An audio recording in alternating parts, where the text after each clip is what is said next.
All right, I'll call the chamber to order. Just before I begin, could I please ask all those present to ensure their mobile devices are switched to silent, and please ensure they remain compliant with the state's directions regarding wearing masks. Only those who are speaking may, for audible or audio described reasons, remove their masks while they are discussing items. Right, it being 6 o'clock, I will declare the February 23rd Ordinary Council meeting open. We wish to acknowledge the traditional custodians of the land we are meeting on, the Bibbulmun Wadani people. We wish to acknowledge and respect their continuing connection to the land, waters and community. We pay our respects to all members of the Aboriginal communities and their culture, and to elders past and present, and their descendants who are with us today, and those who will follow in their footsteps.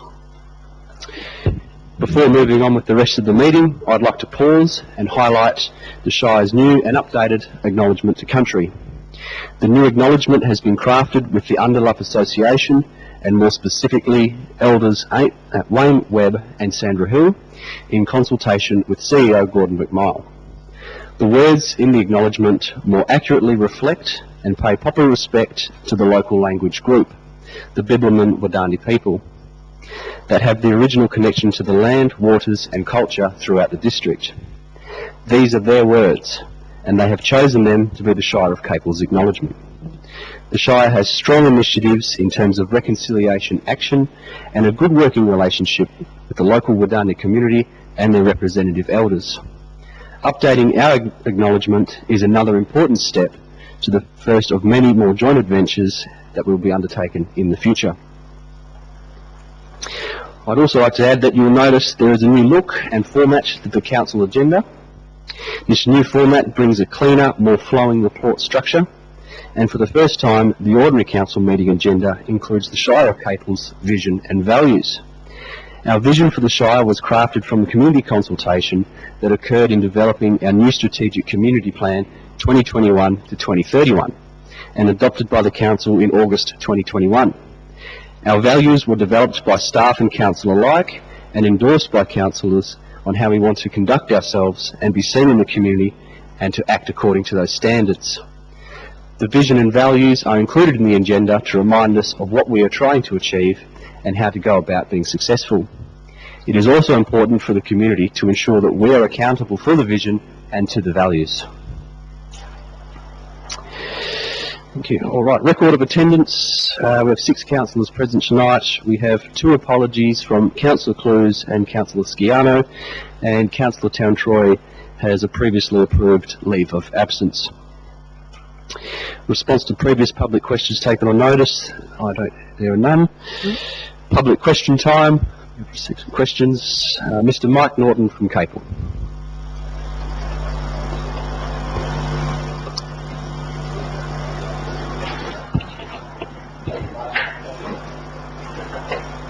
Thank you, Mr. Chairman. Once again, the question is in relation to burn-up sale yards. My background is I spent 18 years on the Cattle Council of Australia. 6 years of those was Vice President of the Cattle Council of Australia. The bulk of that time was dealt with animal welfare issues. That the livestock industry takes animal welfare extremely seriously. We've spent millions of dollars on animal welfare over the years, both onshore and offshore, so I do know a little bit about it. I've seen ships, abattoirs, sale yards, and on a recent audit, burn-up sale yards is the worst sale yard in Australia, and that's come from several areas. So it's a real concern, has been. I started on this project back in about 2006. when I had a meeting with the current general manager of Nutrien, Leon Gillier, where industry started then to redo sale yards right around the state. And nothing very much has happened since 2006. Since January the 19th, your last meeting, there's been 3 sale days, and there's been heat stress related to fatalities there. The situation is unacceptable to livestock producers, and it's unacceptable to a lot of livestock agents as well. and even as late as last Friday, there was a whole lot of cattle marked out because they were showing extreme signs of heat stress. They were sold later at a very discounted price. So the general management over there is costing farmers a lot of money, and they're not happy. Hence, we're back here again to debate the issue and look very closely at what the Capel Shire is doing with those yards. And as I've said in some of my previous submissions, that site doesn't comply with standards and guidelines, and there is some later regulations put in place by the state government that certainly makes that site ineligible for a sale yard site. So, but anyhow, it's up to the Shire and their agencies whether they push on with it or not. We'll certainly be taking it up with senior management in Adelaide and Melbourne. I guess point one, a lot of disappointed people with 10 by 10. Point two was made some very good points in those management orders, but we should have started on that about 10 years ago, unfortunately, and some of us did, but didn't get a long way. And I guess with some of the comments that have been made by your vice chair, yourself, and the CEO in relation to where we go with relocating the yards, that's going to be the most important subject of this whole exercise.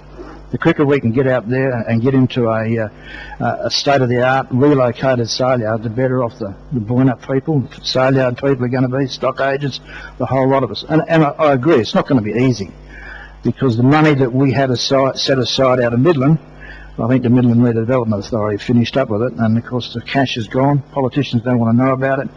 So, the livestock industry is prepared to put plans and stuff together as to how we might refinance and manage the project for relocation. So, Mr. Chairman, I guess the thing is, we need a bit of confidence from the Shire as to when and how you're going to do it, because I think we've run out of time, and the quicker that happens, the better. So, can you reassure us that you're going to work with industry to get those yards relocated as quick as possible? Otherwise, we get a different minister there, they might come and shut the whole thing down completely, which is on the cards, regardless of how much money we spend there. Sure. That's what Julia Gillard did. Thank you, Mr. Norton. You've rolled a few of your questions into one there, so I'll try and answer your points there. In relation to the relocation of the yards, the Shire plans to, on the first phase of relocation work, that will be commencing immediately in the 2022-23 financial year. And this will allow the Shire to allocate funds to the project and ensure that the Shire takes the lead and does not rely on others.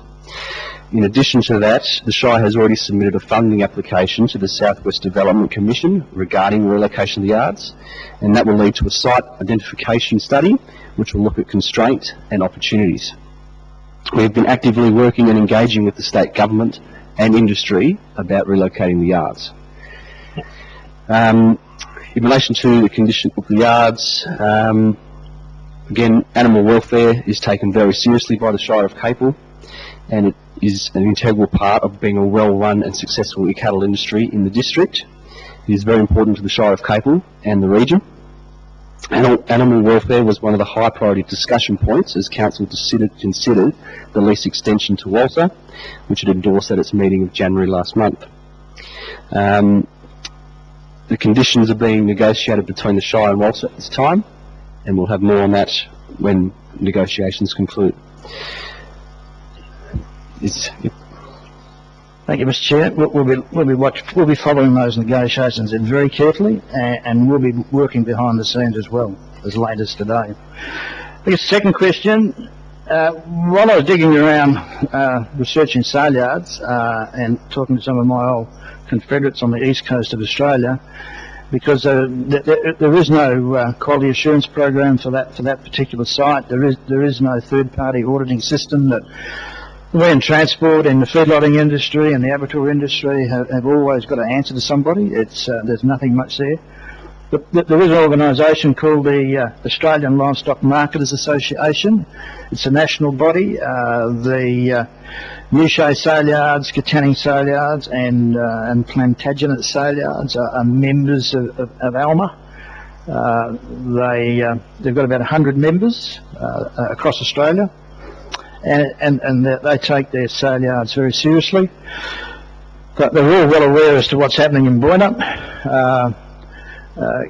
Kate McGilvray would be very happy to have the Capel Shire as a member of Alma, and I think it would be a great feather in your cap if even though you're not sale yard operators, you're certainly associated with sale yards by the mere fact that you get an income out of one, and you set the lease agreement for a while. So they'd be very happy to take you on as associate members for a cost of $450, which is not a bad return when you're going to get, if you may get 80,000 or 70 or 80,000 out of it.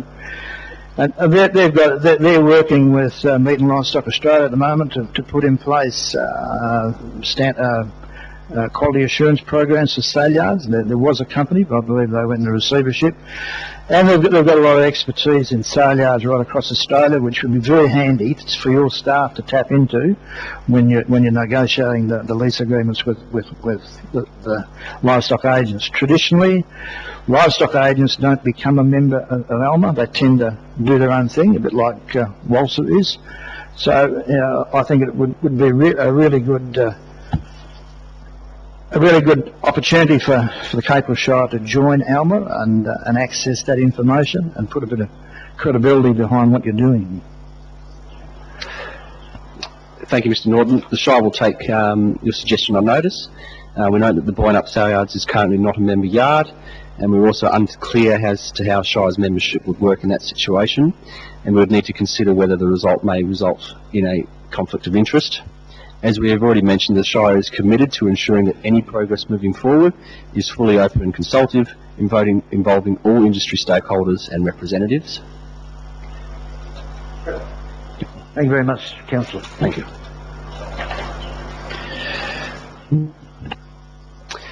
Don Finlay of Boynup.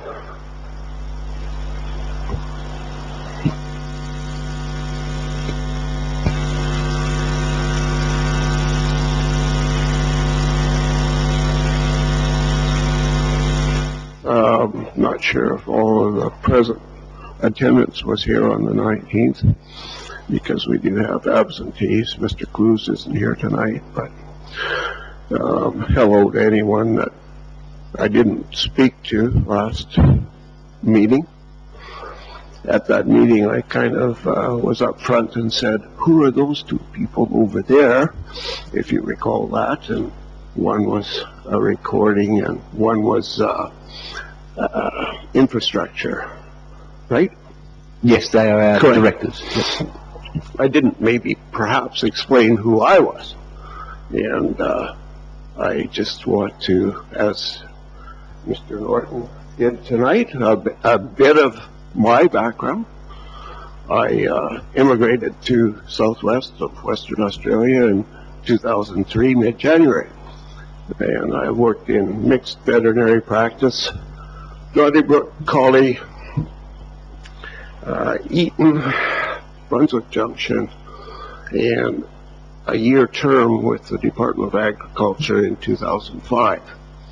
And now I actively conduct a cattle practice on my own. And I'm not a retired veterinarian. And my documents of licensure and registration is there. I only have a couple of point questions because it is developing since the 19th that there are complaints, and those complaints are going different directions, and I know some are coming to the office and the administration of the Shire. So the question is, who in your organization is fielding those questions? Sure. So the Shire staff have taken complaints regarding to animal welfare since the 19th of January meeting. The Shire was made aware through various media inquiries and through a telephone call from a farmer. These inquiries were taken by the Shire's communications coordinator and the Chief Executive Officer. Okay, thank you. And what would be a response from that individual, how is the public reassured that something is going forward from their complaint and their concern and their worry about cattle at that sales yard? That is the second question. Yep. So that information was communicated directly to the Department of Primary Industries as the state government agency responsible for the licensing and operation of sale yards, as well as the regulatory compliance regarding animal welfare legislation and regulations. And that's what's most important there, is that the Shire does have a stake in the yards as a 1/3 landholder, but regarding animal welfare, that is regulated and administrated by the Department of Primary Industries and Regional Development, working alongside the RSPCA. They are the agencies responsible for monitoring animal welfare. That would be where those issues would be best directed. Okay, final comment. The individual that called and made the concern to your staff or administration, how is that person detailed back from DPIRD? Do you have any idea, other than that person with that concern and complaint has been told we'll forward it to DPIRD? Yeah, I'll allow the Chief Executive Officer to answer that question. Through you, Shire President, I took a call from the farmer. We had a conversation for probably about 45 minutes. The gentleman didn't want to leave his name, but I assured him as part of that conversation exactly what the Shire President's already said in terms of the government agency that's responsible for the licensing, operation and regulatory compliance of the sale yards, and that the information that he provided would be passed directly on to the Department of Primary Industries, and that's exactly what happened. Doesn't answer my question, sir. My question was, how does that feedback happen to the person, male, female, man, woman, or child that calls here about those cattle yards? How does that feedback happen? How do they really have the thought and idea that someone has listened and responded to them? Through you, Chair, as I just mentioned, I listened to the gentleman and we had a conversation for 45 minutes. The gentleman did not want to leave his name and did not want to leave his contact details, so he made the choice not to enable me to provide that feedback to him. Otherwise, it's anonymous and ignored, or you passed it on even though the individual never gave you his name or his phone number? Through you, Chair, as I said, I undertook with that gentleman my guarantee to pass it on to the Department of Primary Industries, and that's exactly what I did. Okay, thank you. Thank you, Mr. Finlay. Are there any further public questions? Yes, sir. Could you please just state your name and locality for the minutes?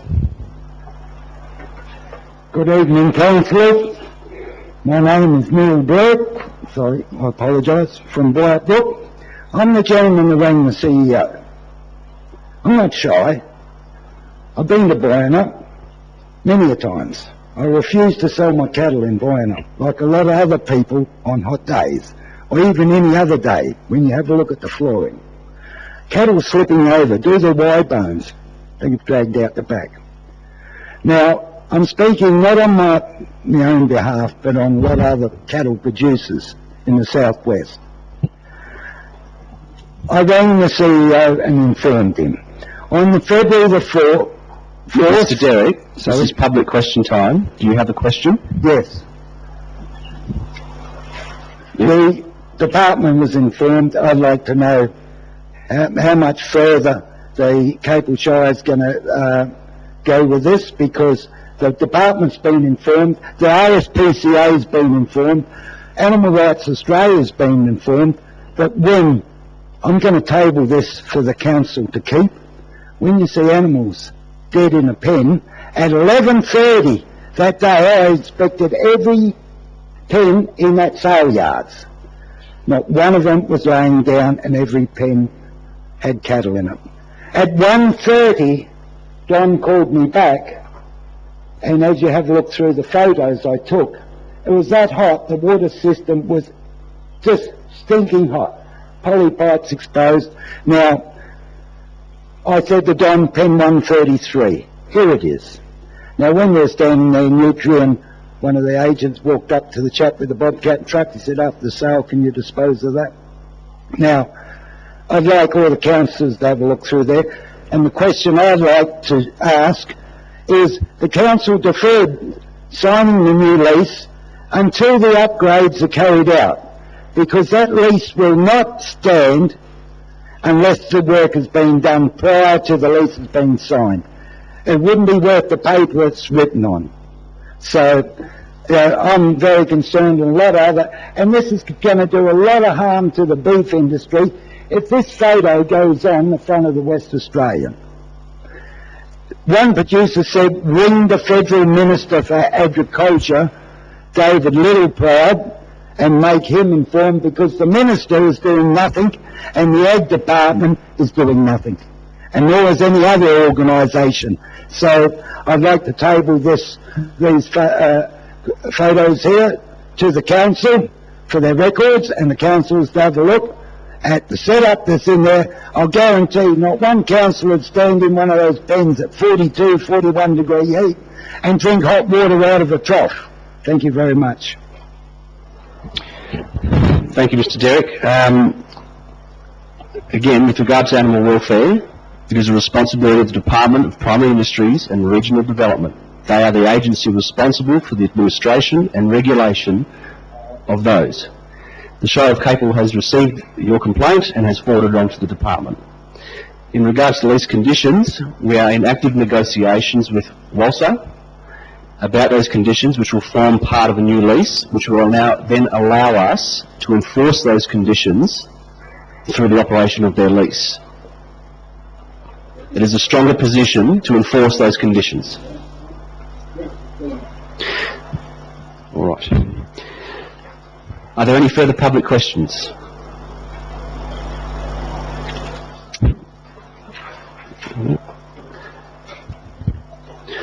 All right, I'll move on to item 5, applications for leave of absence. Are there any applications? No. Declarations of interest. Sorry? No. We've received no declarations of interest. Notice of items to be discussed behind closed doors. There is one item for consideration, item 20.1, the Shire of Capel Chief Executive Officer, finalisation of probation period report. Item 8, confirmation of the minutes. So we have the minutes there from the Ordinary Council meeting of the 19th of January 2022. Please just note there is a small typo in the agenda there. We are voting on the 2022 January 19th minutes. Is there a mover for those minutes? Councillor Mogg. Is there a seconder? Councillor Dillon. Is there any discussion? No, I'll put that one to the vote. Those in favour? And that's carried unanimous. Item 9, announcements by the presiding person without discussion. I do have a few announcements. It is my pleasure to announce that joining our new Chief Executive Officer, Gordon McMile, the Shire of Capel welcomes the appointment of its 2 permanent directors, geez, I'm getting it wrong at the start, aren't I? Following a very competitive recruitment process. Samantha Chamberlain has been successful in the position of Director of Community and Corporate and has been acting in this role for the past 12 months. Her background in education, corporate services and finance has brought an extensive range of skills and ability to crucial areas in the Shire. Thank you very much, Sam. That's Sam at the end of the table there. Also joining us tonight and has been invited to sit at the council table tonight is Tanya Gillett. She has been successful in the position of the Director of Infrastructure and Development. Tanya comes from the City of Busselton and has strong experience in local government, regulation, compliance, events, environmental health, emergency services and planning. Tanya will be commencing with the Shire on the 11th of April. We were extremely fortunate to have in the recruitment process a strong field of candidates, with over 50 being received. This shows that the Shire is a desirable employer and a place to work where highly capable people will want to come and live. We are now moving into a very exciting and positive time for the Shire, with the ability to focus on strategy and leadership, management autonomy, business maturity, visitor attraction, and most importantly, listening to and providing outstanding and responsive services to our community.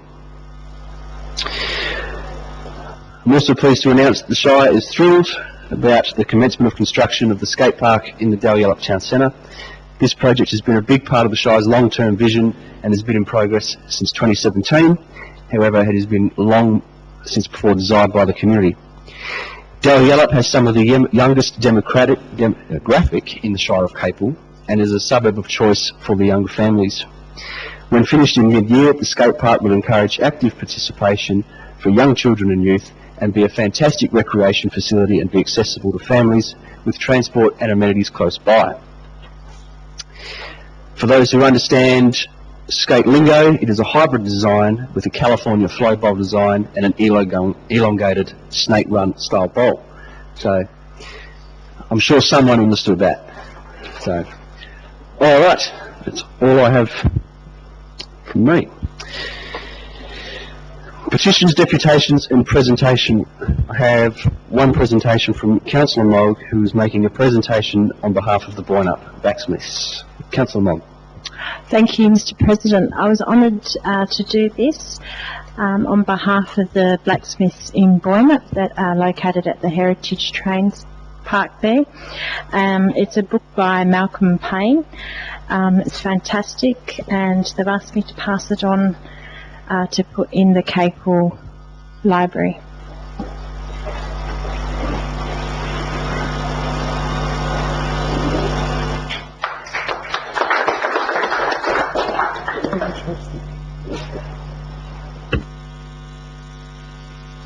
Thank you, Councillor Mogg. And just for the gallery, Mr. Malcolm Payne was awarded a Joint Senior Citizens Community Award at our Australia Day celebrations last month. All right. Item 11, motions of which previous notice has been given. We do have one motion there, Citizen Science Program, nominated by Councillor Noonan. Councillor Noonan, would you like to move that motion? Yes, thanks, Mr. President. Is there a seconder for that motion? Councillor Mogg. Councillor Noonan. Thank you, Mr. President. I'd like to move the motion that Council authorise the CEO to investigate the implementation of a citizen science program with relevant government departments and tertiary institutions to enable the capture, counting and collation of data in relation to mosquito population and distribution in the Shire, and 2, that the program offer ratepayers an incentive such as a rates rebate for the purchase, installation and maintenance of a specified mosquito trap, as well as for their active participation in submitting mosquito count data.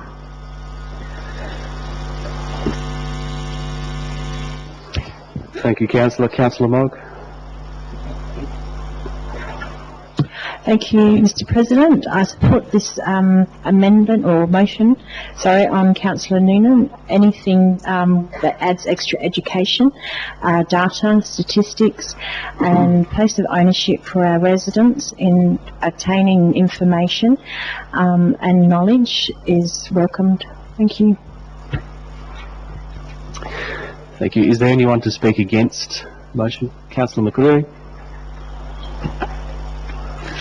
Thank you, Mr. President. Look, I'm speaking against the motion because I don't think there's enough science into the process, and we've already given the council a direction to research the mosquito populations and set up a development report back to council and the community. So we're really working hard in those areas. The other concern is trapping mosquitoes is at the end of the process, and most of the mosquito protection system and where the money should be spent is in the larvicide destruction in the habitat. That's generally, if you want to kill something in the environment, you start it where it's habitating, not at the end result where it's already appearing. I don't I think it's too premature to go into a process like this until the Shire officers report back to us on their development of the whole mosquito trapping identification plan and what's happening. And there's also there's a bit of mention in some of the background that Councillor Noonan sent out to us today about getting into universities. I think the first thing is whether a university is interested or not in taking on this as a scholarship and some individual doing that. You've got to understand what the outcome you're trying to pursue on this process. I don't think trapping mosquitoes by individuals in the thing is really going to come back with a good result. It might be a feel-good situation with a lot of people, but I'd rather see money and time directed in dealing with the larvicide process and reporting that, which is already a direction that's been given to Council. Thank you. Thank you, Councillor. Is there a speaker for the motion? Are there any speakers for or against? Councillor Dillon? Thank you, Mr. President. Yes, I'll probably echo Councillor McCleary's thoughts in many respects. I understand the intent of Councillor Noonan's motion. I know a lot of people who have been affected by mosquitoes do want to probably get involved, but once again it comes down to how much of this data is going to be worthwhile sort of sourcing when we've already got, as Councillor McCleary said, the environmental team working on that. We've agreed as a council to look at improved communication on the data that the environmental team collate, and also to point to, I'm not sure that an incentive program is probably, in terms of a rebate on machines and the like, traps, I'm not quite sure that that will be our place. Once again, I'd rather see maybe a bit more focus on larvicide, and once again, as Councillor McCreary said, maybe hitting habitat problems before they start, rather than going down that track. Thank you. Are there any other speakers? Councillor Andrew? Thank you. I don't see a problem with this motion. It's purely authorising the investigation of the program and the validity of offering such a rebate. It's not actually authorising the expenditure of any funds. And I actually think it might complement the previous motion regarding the mosquitoes quite nicely, with some more community involvement. So I'm happy to support this motion.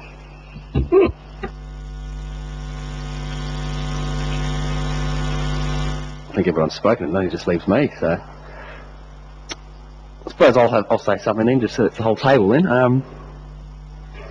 We've only been sitting on the fence to this one for a couple of days, because last month we adopted a mosquito management plan, as well as a few other initiatives going forward for the community, and the formation of a community consultation panel which will look at these. So I was sort of thinking, you know, are we jumping the gun a little bit? Is this something that the community is after? Because a lot of this feedback that I saw from the community regarding mosquitoes was they wanted more up-to-date data from the department and the Shire regarding mosquito numbers, but also how better to communicate that with them.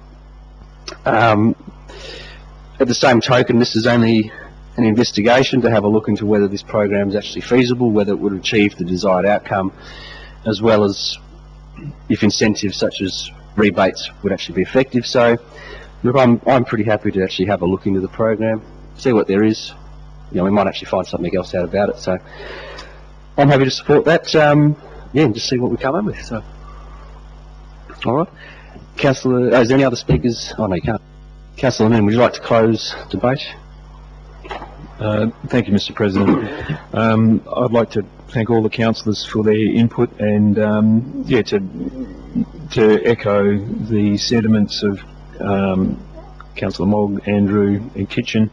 This is not actually spending any money. At this stage, all it is authorising the CEO to have a look at an issue which has been brought up by the community. This was brought to us by the community as a major concern. They called a special electors meeting and presented 6 motions which we accepted. It follows on from briefings from Fight the Bite and the WA Health Department.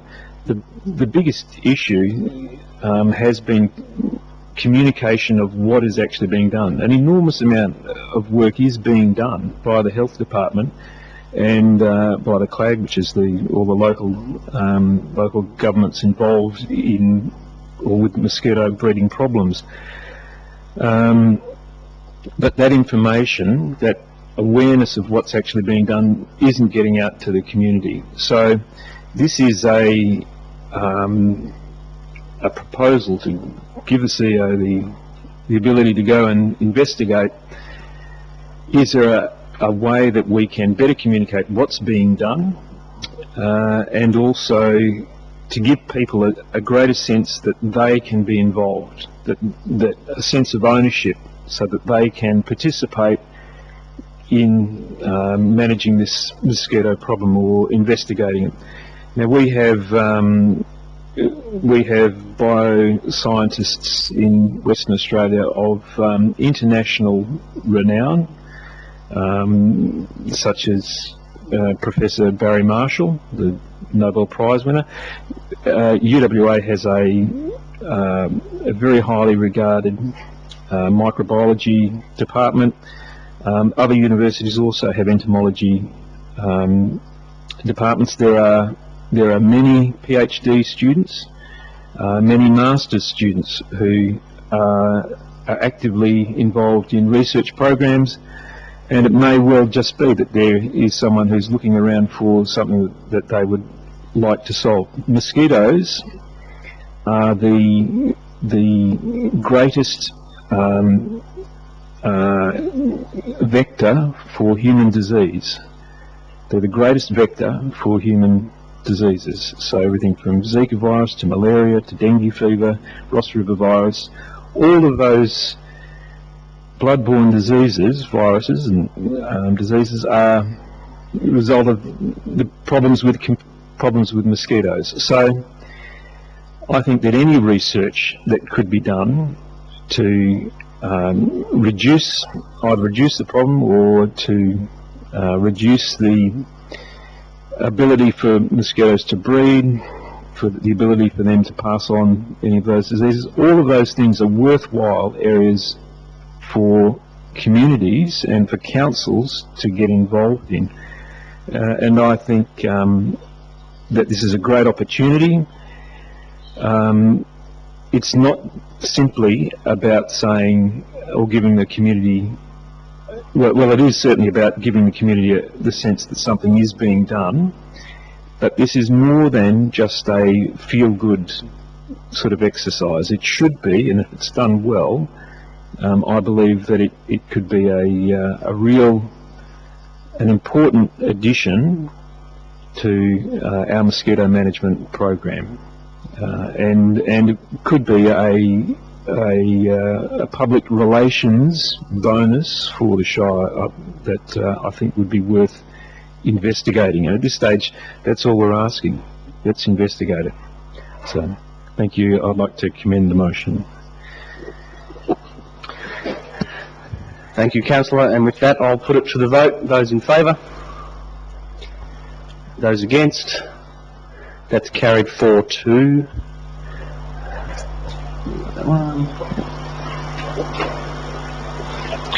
All right.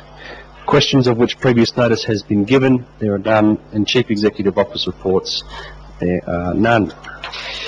Move on to item 14, infrastructure and development reports. 14.1, extractive industry, lot 202 and 333, Nibo Road, Gwinnup.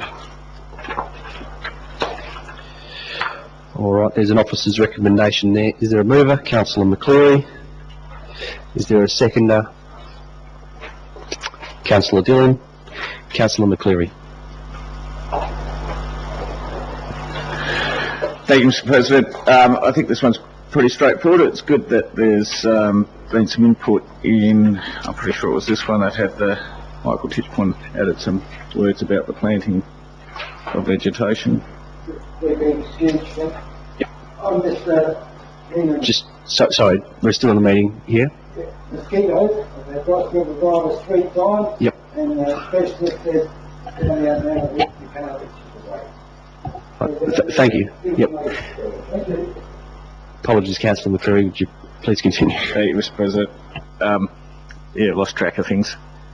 It mentions a bond, bank guarantee, much the same thing. So there's a bit of coverage of things per hectare, 29,000 per hectare, which covers off some of the shortfalls in there. We talked about the traffic management. There's been a lot of input from external parties. So, yeah, look, I think this is a good move for the economics of the joint. Sure. Councillor Dillon? Nothing really to add, Mr. President. Thank you. No. Is there a speaker against the motion? Speaker for? Any comments or discussion? Councillor McCleary, wish to close? No? No? Alright, I'll put that one to the vote then. Those in favour? And that's carried unanimous. 14.2, Extractive Industry, Lot 333, Nabo Road, Windanup. Is there a mover for that officer's recommendation? Councillor McCleary. Is there a seconder? Councillor Dillon. Councillor McCleary. Pretty much the same as the previous one. I think there's good information. The Shire officers have done some good work in this one, identified all the requirements of it. Yeah. Councillor Dillon. Once again, Mr. President, not much to add. It's, yeah, some good development. I think we should move ahead with it. Is there any speakers against the motion? Speakers for? Councillor Noonan. Thank you, Mr. President. If we could make sure that the recommendations by Michael Tichborne and the capable LCDC could be attached to that motion, that would be great. If I could provide comment on that, Councillor, those recommendations have been included. Are there any speakers for or against? Councillor McCleary, do you wish to close? Thank you, Mr. President. Yeah, look, as pointed out, I'd like to recognise the input from Michael Tichborne, which was good on this item, to give a bit of a direction to different types of vegetation and avoid some of the pesky plants that might have been used in the original plan for rehabilitation. All right, I'll put that one to the vote. Those in favour? And that's carried unanimous. 14.3, Request for Tender 21-15B, In Situ Concrete and Curbing Supply. Is there a mover for that recommendation? Councillor McCleary. Is there a seconder? Councillor Noonan. Councillor McCleary. I think this one's pretty straightforward. It's been a tender process, and the conclusion is reasonable. Councillor Noonan. Yeah, thank you, Mr. President. Nothing to add.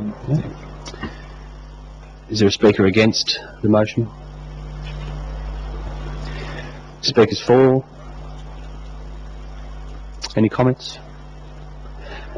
Councillor McCleary? No? I'll put that one to the vote. Those in favour? And that's carried unanimous.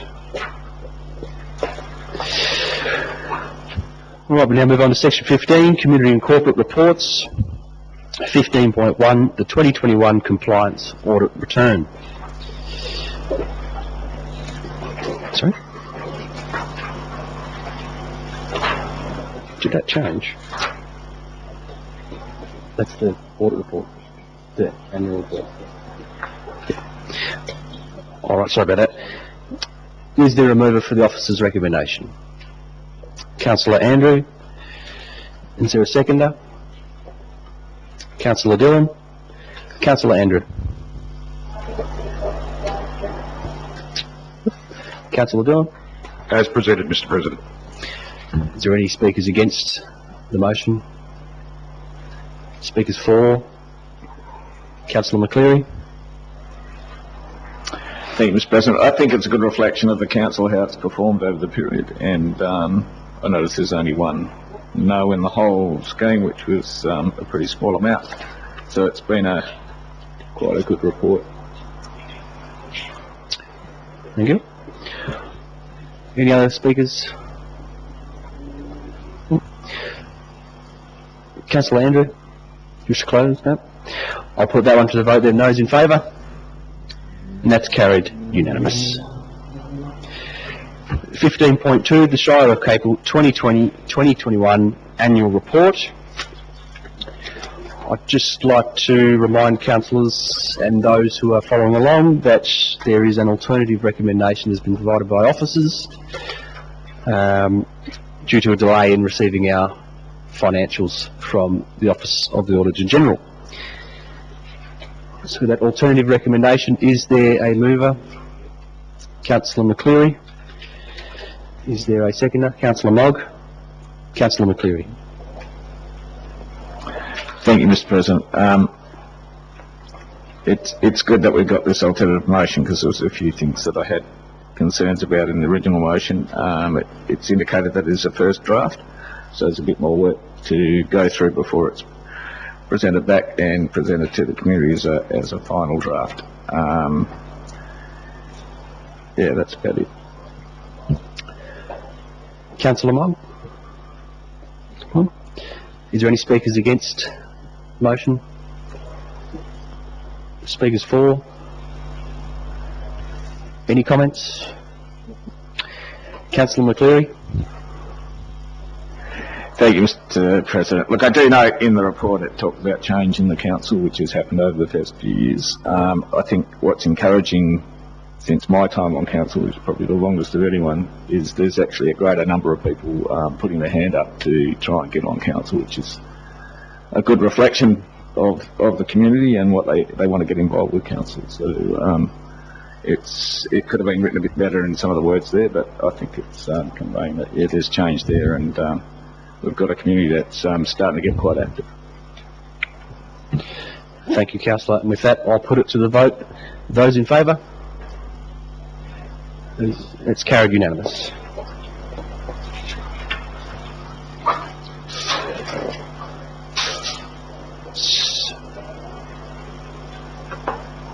Okay, okay. Just hold on a sec, just while it's... Yeah, sure. Thanks, thank you, Councillor. 15.3, the 2021-22 Minor Community Grants Scheme, Round 2. There is a recommendation there. Is there a mover? Councillor Mogg. Seconder? Councillor Noonan. Councillor Mogg. Thank you, Mr. President. I get excited about community groups and funding for them, and just like to say I'm very pleased to see that the Ironstone Gully group were included in this round. Thank you. Thank you. Councillor Noonan. Thank you, Mr. President. Yes, absolutely, to echo Councillor Mogg's pleasure at moving this motion. It's very pleasing to see, and the money, I believe, will be spent very, very well in those organisations. Thank you. Is there any speakers against the motion? Speakers for? Councillor McCleary. Thank you, Mr. President. It's interesting what community groups come up for grants from time to time, and the Ironstone riding clubs, it's probably not enough background in the agenda item except for the attachments. This is a club that's been running for quite a while and does quite an enthusiastic activity out in the bush further down the stream, so it's good to see that a bit of support coming from the council for that group. Are there any other speakers for or against? Councillor Dillon.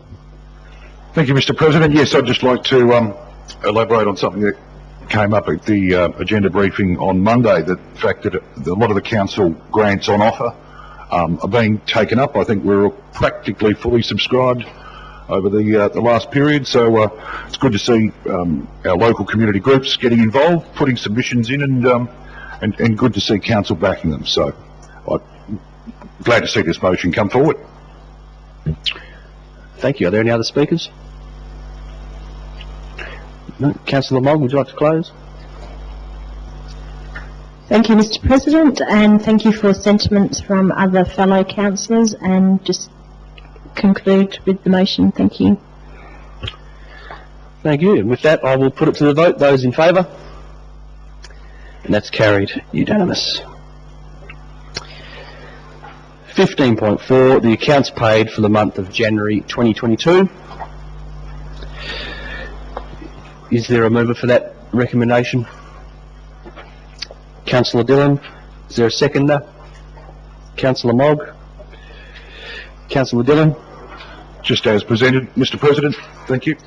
Thank you. Councillor Mogg. Is there any speakers against the motion?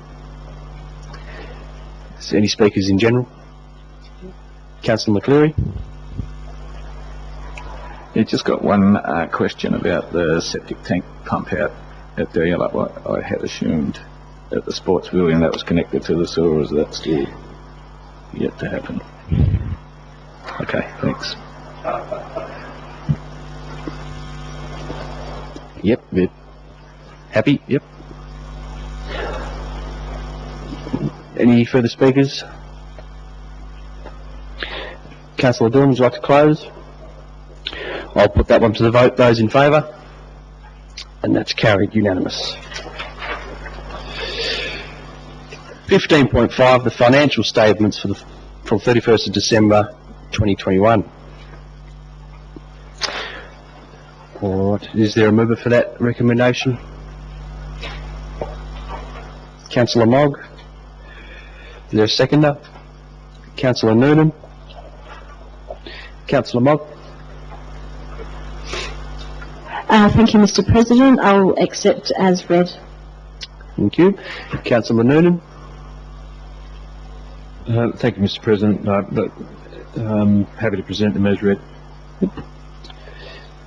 Are there any speakers for or against? Councillor McCleary. Thank you, Mr. President. On page 77, you've got the year-to-date capital expenses budget versus actual. Yep. The budget, I estimate, following where we were last year, about $6 million to spend to the end. Is that what capital project is that? The Director of Community and Corporate. Thank you. Just through the chair. In terms of capital projects, there are a number of capital projects yet that still require completion before the end of the year.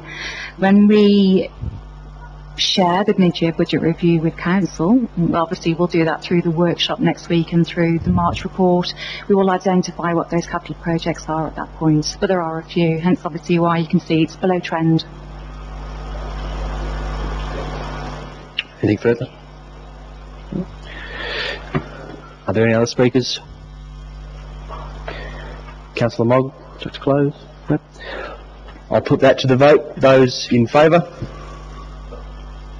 That's carried unanimous. Alright, 15.6, the Audit Committee revised terms of reference. Is there a mover for that recommendation? Councillor McCleary. Is there a seconder? Councillor Noonan. Councillor McCleary. Thank you, Mr. President. Not a lot to say on it. I mean, it's pretty explanatory in its process. It's a good guiding note. I think it's a good recommendation. Councillor Noonan. Thank you, Mr. President. I think it's probably worthwhile just pointing out for the gallery and those watching online that one of the significant revisions to the proposed terms of reference is the inclusion of the appointment of an independent chairperson, an independent member of the committee. So this is a recommendation that this will come following a period of public advertisement, And it's interesting, initially I was quite sceptical about the idea of getting someone in from the outside, and I was a bit concerned that, you know, you're creating potentially, you know, you don't necessarily know who you're getting. However, after discussions and the briefings on Monday and the reassurances from council officers that, you know, this is done in other places, and examples of where it's been very useful to bring in or to get skills that we don't necessarily have sitting around the table here. So I'm quite comfortable with that concept now, and I am very happy to endorse the officer's recommendation for this motion. Thank you, Councillor. Is there speakers against the motion? Speakers for? Any discussion? Councillor McCleary? Thank you, Mr. President. This is a good outcome to have an independent person sitting on the meeting and give some guidance. It gives a bit of full independence to it. I do know that it's a committee of council, so any decisions of that committee still come back to the general council, so we've got other controls in there.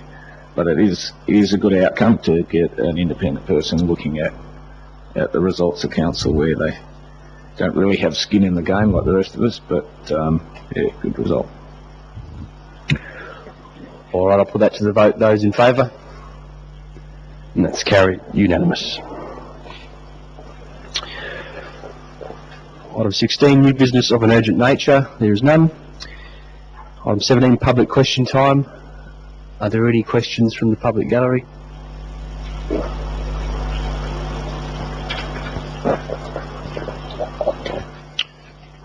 No? All right, I'll move on. Motions without notice. Is there any? No. Item 19, notice of motions for consideration at the next ordinary meeting of the council. There's none. All right, we'll move on to item 20, items for consideration behind closed doors. As forewarned, we do have one item, item 20.1, the Shire of Capel Chief Executive Officer finalisation of probation period review. I will move that the council goes behind closed doors for consideration of the item. Thank you for those who have been in attendance tonight.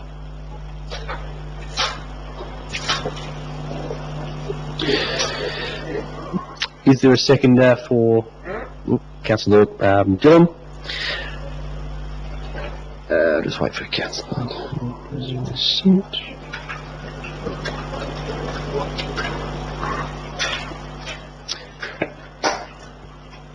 Oh, yeah, I'll just wait for.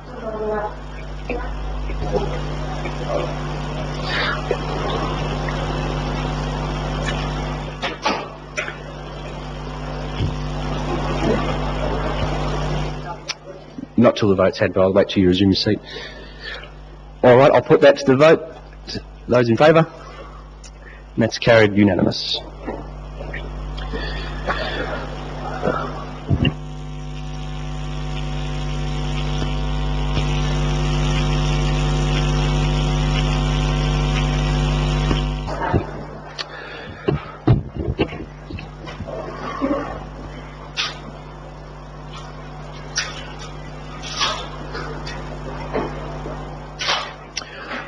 Alright, now that we're back from behind closed doors, I'd like to inform the public that the Council has, 1, endorsed the HR Consultants Report in Attachment 1 as the review undertaken through the CEO Performance Review Panel, and 2, endorses the recommendations contained in the Probation Review of the Chief Executive Officer Report, and that was passed unanimous. Just before I close tonight, I'd just like to again welcome our substantive directors in their appointments, but I'd also just like to pay a particular thank you to 2 staff members that have acted in roles, namely Kristen McKeggie and Roy Grieve, who have acted in the director positions over the past year or 2. Their work is not gone unnoticed, and it is very much thanked and appreciated by this council. All right. There being no further business on the agenda tonight, I will declare the meeting closed at 12 minutes past 7. Thank you very much.